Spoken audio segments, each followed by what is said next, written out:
local media icons here in Indianapolis. Of course, Derek's, you can find him nationally on the iHeart Radio app. Him and Jake do a great job of breaking down local media here in Indianapolis. But in all seriousness, and he's a friend of our show, so I don't want to get into it. But there's a guy that we invited on the show today, but we just didn't get him on today. I'm not mad at him, but he did kind of go the other direction. And then we had another local media guy, Rick, that also has a national platform. Dan Dockage, I'll go ahead and say it. I mean, you got to love or hate this guy. I like his show, but he gets on the hot take stream, and sometimes as fans, maybe we just want to let us vent. And then, maybe it was the knee-jerk reaction for them to boo him. But there again, it could be a lot of things that cause Luck to retire. It could be just this simple. He's recently married. He's got a baby on the way. He's got $100 million in the bank. And his wife may have said, Rick, well, he didn't say Rick. He said, Andrew, you don't have to do this. Rick, what are your final thoughts before we go into a break? Well, my thoughts were, I wish my wife was like, hey, you know what? We got $100 million. Why don't you just go ahead and retire? So, but that ain't going to be the case. I think it's a logical decision by Andrew Luck. Enjoy retirement. Enjoy your life. Get healthy, man. Get healthy. Get into the things that you love doing. I know he's got a degree in architecture from Stanford. So maybe he's going to be looking to doing something along those lines. And, yes, I heard Dan Dockage. He was on Dan Patrick earlier in the week answering, for his hot takes. And our friend of the show that did not make it today, I also saw his take too. So I won't put his name out there, put him on blast like that. But, yeah, Andrew, man, get healthy, man. Well, yeah, and, there's a lot of people that say that Andrew's going to walk away and he's going to be able to use steroids and not be tested for it, go to overseas and get healthy and come back. And maybe he will. I mean, the Colts let him keep all his money. So he didn't burn a bridge here, and I don't think that he burned a bridge with the fans either. I just think it was one of those knee-jerk reactions. But we got to get into college football talk. Myself and Rick Riggin, our official college football contributor, are sitting in the co-pilot seat with us today. We'll be right back. And I tell you what, we just got to go out and listen to this. Everybody sing it with me together.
Double trouble, double the fun. At African Safari Wildlife Park in Port Clinton, Ohio. See the largest antelope on Earth, the giant eland, and the ugliest creature on Earth, the African warthog. There's so much to see and do, including the Midwest's only drive-through safari. Feed the animals. See live educational shows. Feel the excitement. Have your picture taken with a python or cockatoo. Feel the adventure. Shop the Symbol Lodge gift shop with items available from around the globe. Visit the snack bar or picnic facilities. Enjoy a pony or camel ride. Or cheer your favorite porker on to victory in the famous Pork Chop Down. Bring your family to see the rare and exotic animals at African Safari Wildlife Park in Port Clinton, Ohio. Just take Route 2 to the Route 53 North exit and follow the sign. Only 17 miles west of Cedar Point via Route 6. Open every day, rain or shine.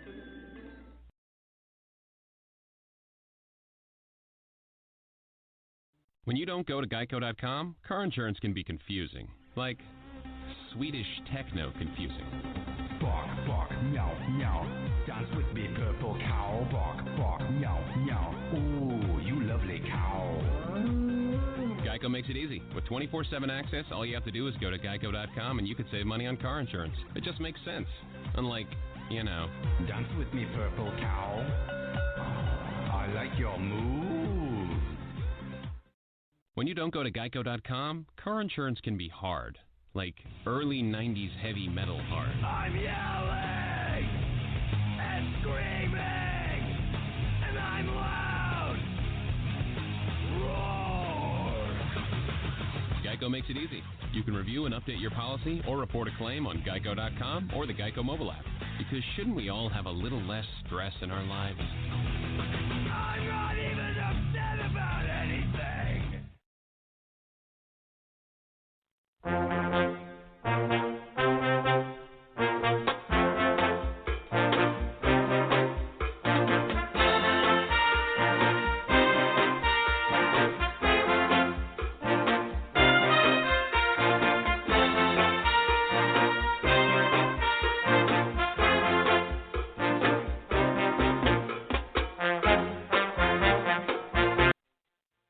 Welcome back to the Balance 1 hour in the books.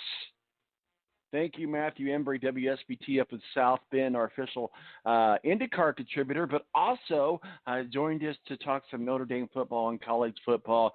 Also, we just finished up with our Say Goodbye to Andrew Luck segment. You know what? In all seriousness, we'll miss him around here, but hey, this is football, and the game does go on, and we'll get into more NFL talk at the bottom of the hour here in our last segment with Ed Kracz, beat writer of the Philadelphia Eagles, and Mo from the BS Sports Show. And riding co-pilot with me today is Mr. Rick Riggin, our official college football contributor.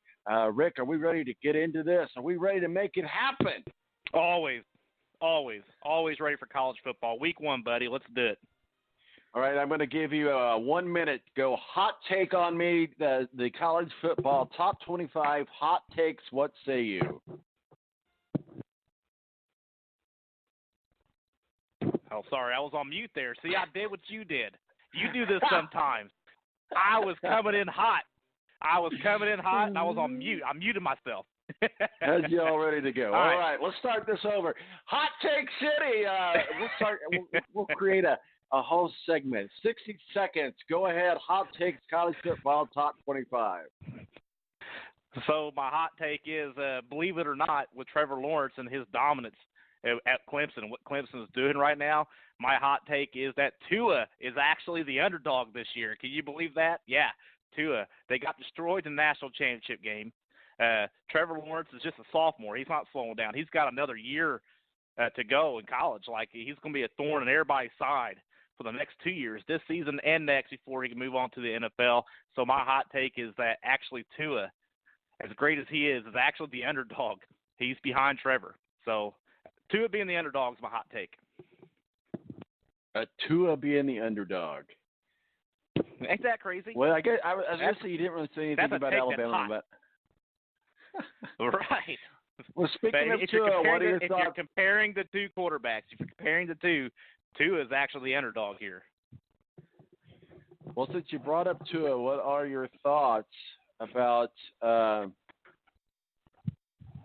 Alabama? I'm sorry. Well, my thoughts are it starts with Tua. It's going to end with Tua because I don't know who their backup is. Tua is so accurate. That's what makes him great. Great deep pass. He's crazy accurate. But the problem with him, we saw him getting nicked up in games, just taking simple hits. Can he stay healthy? Can he stay upright? I know the offensive lines are always great at Alabama, but when they start playing the better talent, defenses can get in on him. They knock him down. He had like a nagging ankle injury all last season. Can he stay healthy? That is going to be the whole question, I would say, for Alabama this year. But another thing with Alabama, they're really thin at linebacker now. They just lost Dylan Moses, their best defensive player. He's out for the season with an ACL, towards ACL. And another great linebacker they have, McMillan, they lost him 2 weeks ago, out for the year. They're really thin at linebacker. If they can get against teams that can challenge that linebacking core, Bama's going to be in some dogfights this year. They're really thin at linebacker, so keep Tua upright, and we'll see what they can do at the linebacker position. Rick Riggin, our official college football contributor. Each and every year we have a segment dedicated to college football. We pretty much focus on the top 25. Sometimes we veer off track, but let's spend some time today unpacking the top 25. We'll try to get through as many of these as we can. We'll start for 25 and move our way up. If we run out of time, we'll move that to the top of the list to make sure that we do talk about that. Number 25, Stanford, the Trees. Speaking of Andrew Luck, what a fitting segue into our college football segment. Andrew Luck's alumni, Stanford. What are your thoughts this year? Well, they're always a tough team to play. They run that really pro-style offense. They're a run-first team. They have great offensive defensive lines. They're really solid every year. But actually, I think that's a little high for Stanford this year. I don't think they're a top 25 team. I think Stanford takes a step back this year. They're kind of in a rebuilding process themselves. You know, after McCaffrey a couple of years ago, and then they had Love last year, that great running back they had. They've lost him too. They've lost some really good pieces over the past couple of years. I actually think being ranked 25 is a little high. They might be in the 30 to 35 range as far as rank goes. I just think they take a step back. Moving on with the Big Ten, Nebraska, the Cornhuskers. We talk a lot about the Big Ten on this show because we are in the heart of Big Ten country. But what are your thoughts about Nebraska 2019? Well, it's crazy because of how the year went last year. Scott Frost in his first season, they win maybe 3 games, something like that. I don't have the sheet in front of me here, but and then to come out ranked this year in the top 25, that might be overdoing it a bit. They are going to have a lot better year this year than they did last year. You would think anyway. I don't know if they're a ranked team just yet. I would love to see Nebraska football be back, kind of in the way Texas is on the uprise now. Maybe Nebraska is that same way. It's hard to say. You know, these rankings, they don't really matter right now. All they do is just generate interest in games because tonight we got Oregon and Auburn. Are they really ranked what they're supposed to be ranked? You know, what these preseason rankings are, we don't know. But they generate interest. It's got everybody talking about Nebraska again. It's just until they start playing, we don't really know. Let's look at Washington State. Washington State Huskies. A lot of times, yes, every year we talk about Washington State, and they never seem to get the nod from the committee. Is this year going to be any different? Well, I mean, it's the Pac-12, and is the Pac-12 any good? That's always the question every year. We don't really know. There's really not one team that takes the reins at the end of every year. Because I always think Washington is going to be that team, or Stanford. USC is going to be down this year. So it's between Oregon and Utah this year. Can Washington State put their name up there with those two teams, just being in the Pac-12? You don't get to see them play too much because they come on too late. But I do like Mike Leach. I like the Cougs in Washington State. I think they'll actually finish the year higher ranked than what they are ranked right now. The Syracuse Orange. What are your thoughts? Well, Dino Babers, man, he's a really good coach. He's kind of resurrected the program there. I mean, I know they took a beating to Notre Dame last year in a game that they thought they could keep close, but wasn't the case. But I think Syracuse is on the up and up. I know they play in the ACC. I mean, they're not going to challenge Clemson or anything, but they could be a top 5 team in the ACC. No question about it. I think they are taking some steps forward here as their coach, Dino Babers. Iowa State Cyclones are ranked number 23. Oh, I'm sorry. I said that wrong. 21. Apologize. Yeah, that's always one of those teams that mid-late season you don't really want to play against because they rattle off these wins against like Oklahoma and Texas, Oklahoma State, these teams that are making a push for playoffs, and then they play against Iowa State, barely beat them, they get beat up, or they actually lose against Iowa State. Iowa State is one of these teams. You get about mid-season, late season, if you're one of these top-tier programs, you don't want to run into them. I actually think they'll finish the year ranked a little higher than what they're ranked right now. Going back to the Big Ten, what are your thoughts about Iowa? Another team, they're really like a pro-style team, run first. They always have great blocking up front.